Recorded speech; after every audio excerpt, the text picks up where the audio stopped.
క్రీస్తు నామం పేరిట అందరికీ వందనాలండి. ఈరోజు వాగ్దానం, అందరికీ ఈరోజు హ్యాపీ ఈస్టర్ అండి. ఆయన ఇక్కడ లేడు, తాను చెప్పినట్టే ఆయన లేచి ఉన్నాడు. అంటే మత్తయి సువార్త 28వ అధ్యాయము 6వ వచనంలో ఆయన ఇక్కడ లేడు, తాను చెప్పినట్టే ఆయన లేచి ఉన్నాడు.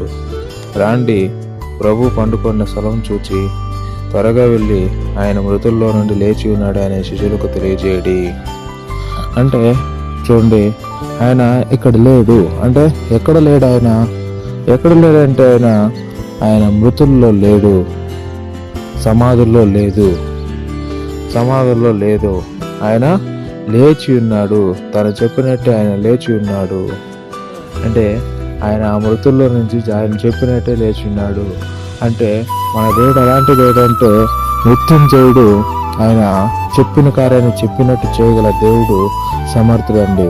అది మృతమన్నా కానీ, మరణమన్నా కానీ, ఏ శాసనమన్నా కానీ తిరుగులాగల దేవుడు అండి. ఎందుకంటే సమస్యను సృష్టించింది ఆయన, సృష్టికర్త ఆయన కనుక ఆయనకు అసాధ్యమైనది ఏది లేదు కనుక ఆయన అన్ని కార్యాలు చేసి ఉన్నాడండి. కాబట్టి మనకు తెలియజేస్తున్న వాక్యం కూడా ఇక్కడ ఏమంటే, మనం కూడా ఇలాంటి పాపంలో, ఇలాంటి మృతమైన పాపంలో, మరణమైన పాపంలో, ఎందుకంటే పాపం వల్ల వచ్చే జీవితం మరణం కనుక ఆ మృతంలో నుంచి మనం బయటకు రావాలి, ఆ మరణం నుంచి మనం బయటకు రావాలి. ఇంతవరకు ఒకవేళ ఏదైనా పాపం చేస్తున్నా కానీ మనం దాని నుంచి బయటకు రావాలని దేవుడు ఈరోజు మనకు ఈ వాగ్దానం చేస్తున్నాడండి. మనం కూడా తిరిగి లేవాలి. ఒకవేళ ఇంతవరకు ఇన్ని సంవత్సరాలు మనం పుట్టి ఇంతవరకు ఎన్ని సంవత్సరాలు అయిందో అన్ని సంవత్సరాలు కూడా మనం అనేక ఈస్టర్లు జరిగించుకుంటున్నాం.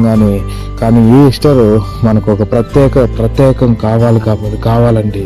ఎందుకంటే ఆయన లేచి ఉన్నాడు, మనం కూడా లేవాలి. ఎక్కడి నుంచి లేవాలంటే పాపంలో నుంచి, ఆ మరణంలో నుంచి లేవాలి. కనుక దేవుడు ఈ వాక్యాన్ని దీవించిన గాక. ప్రార్థన చేసుకొని ముగించుకుందాము. కృపా సత్య సంపూర్ణ, తేజమేడ తేజవాసల సంపడ, ఆశ్చర్యకారాలు అద్భుతకారాలు జరిగించగల దేవ. అవునైనా నీవు లేచి ఉన్నావు, మేము కూడా లేటుకు మాకు సహాయం చేయండి ప్రభా. నీవు పునరుద్ధరణై ఉన్నావు, మేము కూడా పునరుద్ధరణమై ఉండటకు సహాయం చేయండి. ఆ పాపం నుంచి విడిచిపెట్టుకు, ఆ పాపం నుంచి బయటకు వచ్చుటకు మాకు సహాయం చేయండి ప్రభా. నీవే ముందు నడిపిస్తావని ఈ రోజు అంతటా కూడా, ఈ రోజు అన్ని కార్యక్రమాలు కూడా మాకు సహాయం చేసి వినామని మాత్రమే పరుచుకుంటారని యేసు నామములో ప్రార్థన చేసి అడుగు వేడుకుంటున్నాం తండ్రి. ఆమేన్.